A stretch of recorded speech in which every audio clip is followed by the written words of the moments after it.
तो देखो, अभी एक ट्रेडर का जॉब आपको मालूम है, लो में बाई करना और हाई में सेल करना, ठीक है।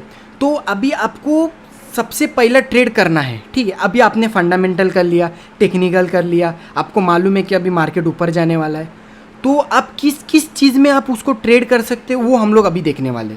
तो उसके पहले हमें पूरा मार्केट का स्ट्रक्चर जानना है, ठीक है। देखो, ये पूरा एक मार्केट का स्ट्रक्चर है, ठीक है। अभी हम लोग ने 3 मेजर मार्केट देख लिया था, कमोडिटी, इक्विटी, फॉरेक्स, ठीक है। अभी समझो एग्जांपल मेरे को रिलायंस में ट्रेड करना है, ठीक है, इक्विटी के अंडर। तो अभी इक्विटी के अंडर आ गया कैश, आ गया फ्यूचर, आ गया ऑप्शन, आ गया कॉल, आ गया पुट, आ गया डेरिवेटिव्स, आ गया। अभी ये क्या है वो हम लोग अभी डिस्कस करेंगे। तो फर्स्ट थिंग हमें जानना है कि डेरिवेटिव्स क्या होता है, ठीक है। देखो, अब ये एक एप्पल है, ठीक है, ये एक एप्पल है। जो फ्यूचर उसे बोलते हैं हम एप्पल जूस, और जो ऑप्शन सेगमेंट होता है उसे बोलते हैं हम एप्पल स्मूदी, ठीक है। अभी समझो आप ये बोल सकते हो कि एप्पल जूस और एप्पल स्मूदी एप्पल से डिराइव करता है, ठीक है। मतलब ये लोग अपने में कुछ नहीं है, अगर समझो एप्पल नहीं होता तो ये नहीं होते, ठीक है। तो बेसिकली इसमें मैं क्या बोलना चाहता हूँ, समझो अगर एप्पल का प्राइस बढ़ेगा तो ऑटोमेटिकली एप्पल जूस और एप्पल स्मूदी का भी प्राइस एक साथ बढ़ेगा, ठीक है। अगर एप्पल का प्राइस भी गिरेगा तो ऑटोमेटिकली एप्पल जूस और एप्पल स्मूदी का भी प्राइस गिरेगा, ठीक है।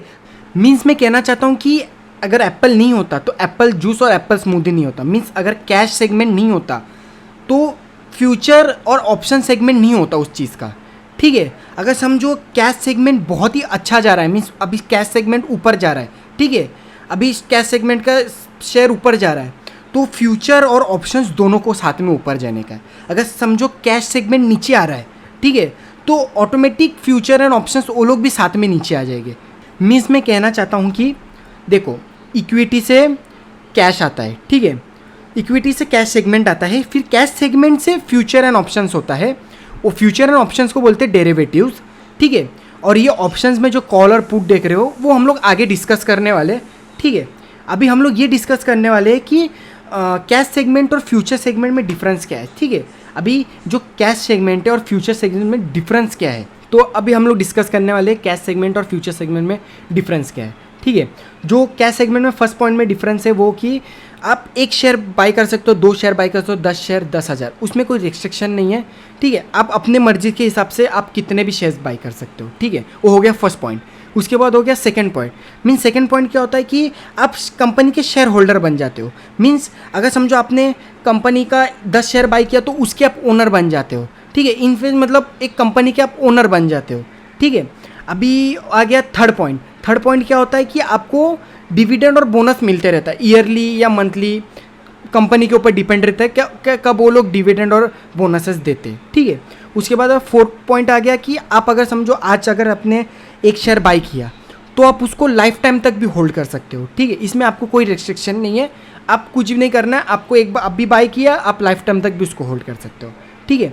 और जो फिफ्थ पॉइंट है इसमें कि ये मेनली कैश सेगमेंट सूटेबल है जो लॉन्ग टर्म इन्वेस्टर है। मीन्स अगर समझो अभी पैसा लगाया वो लोग ने तो वो लोग लॉन्ग टर्म के लिए उनको नहीं देखने का है, वैसा वो वाला सेगमेंट है इसमें। मीन्स जो बोलते हैं ना इन्वेस्ट करना है मेरे को लॉन्ग टर्म के लिए, वो भी है, ये सेगमेंट है, कैश सेगमेंट वो लोग इन्वेस्ट करते हैं, ठीक है। और इसमें क्या है कि आपको फुल मनी पे करना पड़ता है। अगर समझो रिलायंस का 5 रुपीज़ चल रहा है, ठीक है, शेयर प्राइस, तो अगर आपको 5 क्वांटिटी लेना है 5 × 5 25, मीन्स आपको पूरा 25 रुपीज़ भरना पड़ेगा, ठीक है। इसमें ये डिफरेंस है। अब हम बात करेंगे कि फ्यूचर्स में क्या डिफरेंस है, ठीक है। अभी फ्यूचर्स में आपको लॉट साइज बाई करना पड़ेगा। मीन्स लॉट मीन्स एक लॉट में रहता है, मीन्स एक लॉट मतलब उसके अंदर 500 क्वांटिटी रहता है या 1000 क्वांटिटी रहता है, वो कंपनी के ऊपर डिपेंड रहता है, ठीक है। उसके बाद सेकेंड पॉइंट आता है आप कंपनी के शेयर होल्डर नहीं बनते, ठीक है, आप कंपनी के शेयर होल्डर नहीं बनते। और थर्ड पॉइंट है वो आपको ना डिविडेंड मिलेगा ना बोनस मिलेगा, ठीक है। और फोर्थ पॉइंट है उसमें कि आप ये जो सेगमेंट है वो एक्सपायर्ड होता है। मीन्स आपको मंथली उसको एग्जिट करना पड़ता है। अगर समझो आपने एग्जिट नहीं किया तो ऑटो एग्जिट हो जाता है वो। ये मतलब आप लॉन्ग टर्म के लिए नहीं कर सकते, ये future per month contract base रहता है, ठीक है। उसके बाद ये होता है कि इसमें फ्यूचर सेगमेंट में ये होता है कि आपको लीवरेज मिलता है। तो अभी आप थिंक कर रहे होगे कि ऑप्शन सेगमेंट किधर है। देखो, ऑप्शन सेगमेंट अपने आप में ही बहुत ही बड़ा मार्केट है, ठीक है, वो बहुत ही वास्ट सिलेबस है उसका, ठीक है। उसके बारे में हम लोग आगे बात करेंगे, ठीक है। अभी हम लोग फिलहाल फ्यूचर की बात कर लेते हैं। तो ये आ चुके हम लोग फ्यूचर कॉन्ट्रैक्ट के ऊपर कि कैसे रहता है फ्यूचर कॉन्ट्रैक्ट। ठीक है, देखो अभी फ्यूचर देखो, ये है निफ्टी मार्च फ्यूचर, मीन्स निफ्टी का मार्च का फ्यूचर है ये, और एक्सपायर कब होने वाला है ये 25/3/2021। ठीक है, मीन्स अगर समझो आप 1 मार्च को बाई करते तो 25 मार्च को एक्सपायर हो जाता। अगर समझो आप खुद एग्जिट नहीं करते तो ब्रोकर ऑटोमेटिकली वो एग्जिट कर देता। ठीक है, अब हम लोग डिस्कस करने वाले कि लीवरेज क्या होता है। तो अभी हम लोग डिस्कस करने वाले लीवरेज क्या होता है। ठीक है, व्हाट इज़ लीवरेज। देखो लीवरेज मीन्स क्या होता है, अगर समझो आपके डीमैट अकाउंट में 100 रुपीज़ है और आपका ब्रोकरेज अलाउ करते 2x लीवरेज, मीन्स आपका ब्रोकर अलाउ करते हैं 100 × 2 कितना हो गया 200 का आप स्टॉक खरीद सकते हो। समझ रहे हो, मीन्स ब्रोकर आपको एक टाइप का लोन प्रोवाइड करता है जिससे तुम बाई कर सकते हो एक्स्ट्रा। ठीक है, इसमें कुछ कॉम्प्लिकेट वाली बात नहीं है, बस लीवरेज ब्रोकर टू ब्रोकर के ऊपर डिपेंड रहता है। अभी समझो ज़ीरोधा 12x देता है, एंजल ब्रोकिंग 40x देता है, पहले देता था अब मार्जिन कम कर दिया सेबी के रूल की वजह से। ठीक है, अभी ब्रोकर के ऊपर डिपेंड रहता है क्या आपको लीवरेज कितना दे। तो अभी हम लोग बात करने वाले इंडाइसेस के ऊपर। ठीक है, अभी इंडिया का सबसे पॉपुलर इंडाइसेस है वो है निफ्टी 50। ठीक है, अभी निफ्टी 50 क्या होता है, देखो जो टॉप 50 कंपनीज है इंडिया में वो निफ्टी 50 के अंडर आता है। ठीक है, और जो बीएसई के अंडर टॉप 30 कंपनीज आता है। ठीक है, मतलब निफ्टी 50 के अंडर जो भी इंडिया में जितने भी बड़े कंपनीज है, अभी फार्मा सेक्टर हो गया, कुछ भी सेक्टर मीन्स बड़े बड़े कंपनीज, जितने भी बड़े बड़े कंपनीज है उसके जो टॉप 50 कंपनीज है वो निफ्टी 50 के अंडर आता है। अगर एग्जांपल आपको बताया, ये देखो, तो एग्जांपल देखो अभी निफ्टी 50 में देखो एक्सिस बैंक आ गया, अदानी पोर्ट आ गया, एशियन पेंट आ गया, बजाज फाइनेंस आ गया, इंडसइंड बैंक आ गया, आईसीआईसी बैंक आ गया। मीन्स देखो इसमें एक पर सेक्टर के हिसाब से नहीं, मतलब खाली मेटल के स्टॉक्स आने वाले निफ्टी 50 में टॉप ऐसे नहीं है, ऑल ओवर जो इंडिया में जो टॉप कंपनीज है वो आएंगे। देखो अगर समझो इंडिया ये निफ्टी के अंदर टॉप 50 कंपनीज है, अगर वो वेल परफॉर्मेंस करेगा तभी निफ्टी का प्राइस ऊपर जाएगा। और समझो जितने भी टॉप 50 कंपनीज निफ्टी के अंडर है वो सब नीचे, उनके स्टॉक के प्राइस नीचे जाएंगे तो निफ्टी भी नीचे आएगा। तो देखो अभी एक निफ्टी में आपको एक बात बताता हूँ कि निफ्टी में हेवी वेटेज जो है वो है बैंकिंग सेक्टर। ठीक है, अगर समझो बैंकिंग सेक्टर ने अच्छा परफॉर्मेंस किया, ठीक है, अगर ये सब बैंकिंग सेक्टर अच्छा परफॉर्मेंस किया तो निफ्टी बहुत अच्छा ऊपर जाने वाला है। समझो अगर बाकी के 30 स्टॉक्स भी अगर समझो थोड़े नीचे गए और बैंकिंग सेक्टर बहुत अच्छा बूस्ट दिया ऊपर, तो भी निफ्टी ऊपर जाने वाला है, क्योंकि निफ्टी बैंकिंग सेक्टर का बहुत अच्छा वेटेज है निफ्टी 50 के ऊपर।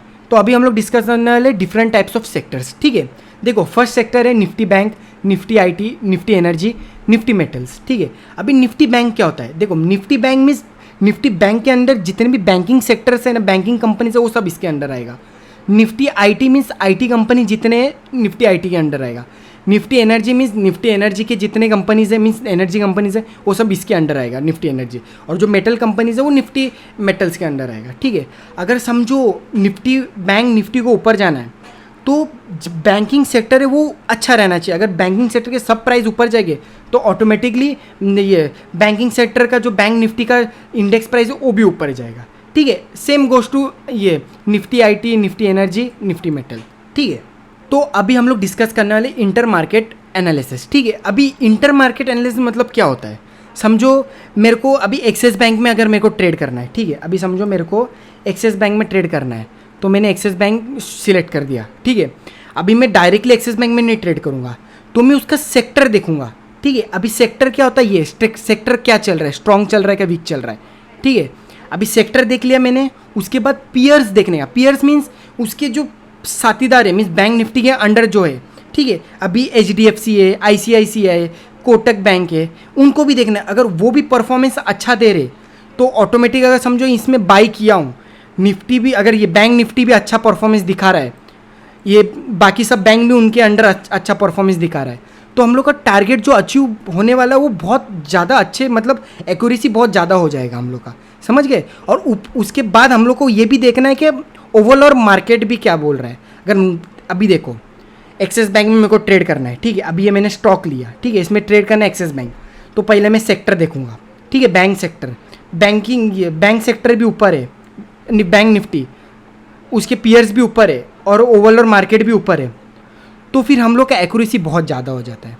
ठीक है, तो ये आ चुके हम लोग इंटरनेशनल मार्केट एनालाइज के ऊपर। ठीक है, अभी हम लोग इधर ये डिस्कस करने वाले हैं कि इंटरनेशनल मार्केट में हमको क्या देखना चाहिए, ठीक है, ट्रेड लेने से पहले। तो फर्स्ट जो देखना चाहिए आपको, देखना चाहिए यूएसडी, यूएस डॉलर, ठीक है। अगर समझो यूएस डॉलर का प्राइस बढ़ेगा तो ऑटोमेटिकली हम लोग के इंडिया का प्राइस भी गिरेगा, मीन्स इंडेक्स का प्राइस। क्योंकि देखो हम लोग का जो इंपोर्ट एक्सपोर्ट होता है सब बाहर से होता है, तो डॉलर के बेसिस से होता है, ठीक है। अगर डॉलर का प्राइस बढ़ेगा तो हमको ज़्यादा पे करना पड़ेगा और वो हमारे इंडियन मार्केट के ऊपर इफेक्ट करेगा, तो ऑटोमेटिकली अपनों का मार्केट गिर जाएगा, ठीक है। अभी डॉलर का प्राइस बढ़ रहा है तो देखो डॉलर का प्राइस, मार्केट गिर रहा है, डॉलर का प्राइस गिरते जा रहा है, मार्केट हमारा बढ़ते जा रहा है। जो सेकेंड थिंग हमें देखना है वो है क्रूड ऑयल, ठीक है। अभी देखो क्रूड ऑयल का प्राइस गिरेगा तो ऑटोमेटिकली हम लोग का प्राइस भी बढ़ेगा। क्यों? देखो क्योंकि हमें जो क्रूड ऑयल हम लोग बाई करते हैं फॉरेन से, वो हमें सस्ते में मिलता है, ठीक है। और सस्ते में मिलता है तो हम लोग को मार्केट के लिए अच्छा होता है, जो लो प्राइस में हम लोग बाई करते हैं, ठीक है। जो मार्केट, देखो अभी मार्केट का क्रूड ऑयल का प्राइस गिर रहा है तो हम लोग का निफ्टी का प्राइस बढ़ते जा रहा है। ये लोग मतलब एक दूसरे से प्रोपोर्शनल है, ये बढ़ेगा तो ये कम होगा, ये बढ़ेगा तो ये कम होगा, ठीक है। उसके बाद आता है एचजीएस निफ्टी, ठीक है। अभी देखो एचजीएस निफ्टी और निफ्टी ये दोनों समझो बहन भाई है, ठीक है। एकदम सेम चार्ट रहेगा, ये सिंगापुर का इंडेक्स है और ये हमारे इंडिया का इंडेक्स है, ठीक है। डिट्टो सेम रहेगा, कोई आपको मतलब मेजर कुछ चेंजेस नहीं दिखेगा, ऑलमोस्ट सब कुछ सेम ही रहेगा और प्राइस भी ऑलमोस्ट सेम ही है, ठीक है। और उसके बाद ऐसे ही सेम आता है डाउ जोन्स, ये है यूएसए का मार्केट, ठीक है। ये भी सेम है, एग्जैक्ट सेम है। तो देखो आपको 4 चीज़ पहले देखना पड़ेगा। आपको देखना पड़ेगा पहले यूएसडी, उसके बाद देखना पड़ेगा क्रूड ऑयल, उसके बाद देखना पड़ेगा एचजीएस निफ्टी, उसके बाद देखना पड़ेगा डाउ जोन्स। अगर ये सब आपके फेवर में है तो आपका एक्यूरेसी और भी ज़्यादा बढ़ जाएगा। तो अभी हम लोग डिस्कस करने वाले कि डिफरेंट टाइप्स ऑफ एनालिसिस कैसे रहते हैं, ठीक है। एक रहता है फंडामेंटल एनालिसिस और एक रहता है टेक्निकल एनालिसिस, ठीक है। अभी फंडामेंटल एनालिसिस मतलब क्या रहता है? देखो जो फंडामेंटल एनालिसिस रहता है ना, वो कौन करता है? जो इन्वेस्टर्स रहते हैं वो लोग मेनली ये करता है।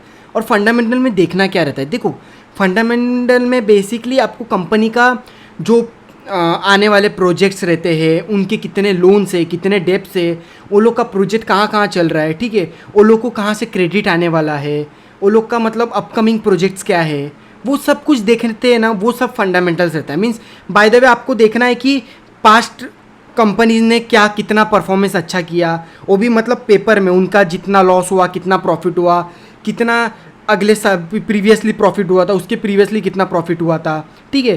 तो बेसिकली ये फंडामेंटल एनालिसिस रहता है, ठीक है। बेसिकली ये कौन करता है? ये इन्वेस्टर लोग करते हैं, means like Warren Buffett, Rakesh Jhunjhunwala, ये लोग सब ये फंडामेंटल एनालिसिस करते हैं, ठीक है। बट और उसके बाद आता है टेक्निकल, जो बाय द वे सबको लर्न करना है, ठीक है। फंडामेंटल नहीं बनना, हमें टेक्निकल एनालिसिस करना है, जिसमें हमको कैंडल स्टिक से रीड करना रहता है, ठीक है। कैंडल स्टिक रीड करना रहता है, सपोर्ट रेजिस्टेंस ट्रेंड लाइन बनाना रहता है, कैंडल फॉर्म जानना रहता है, कैंडल का पैटर्न क्या रहता है, वॉल्यूम एनालाइज करना कैसे रहता है, इंडिकेटर, प्राइस एक्शन, ठीक है। मेनली ये क्या होता है? टेक्निकल एनालिसिस मतलब क्या होता है? मेनली आप चार्ट देख के जब आप बताते हो कि आगे क्या होने वाला है, ठीक है, तो वो लोग को मेनली टेक्निकल एनालिसिस बोलते हैं, ठीक है। होप आपको ये मेरा वीडियो अच्छा लगा रहेगा तो लाइक कर देना, और ऐसे ही कंटेंट अगर आपको आगे देखना है तो सब्सक्राइब कर दो। Take care, thank you for watching, see you in the next video.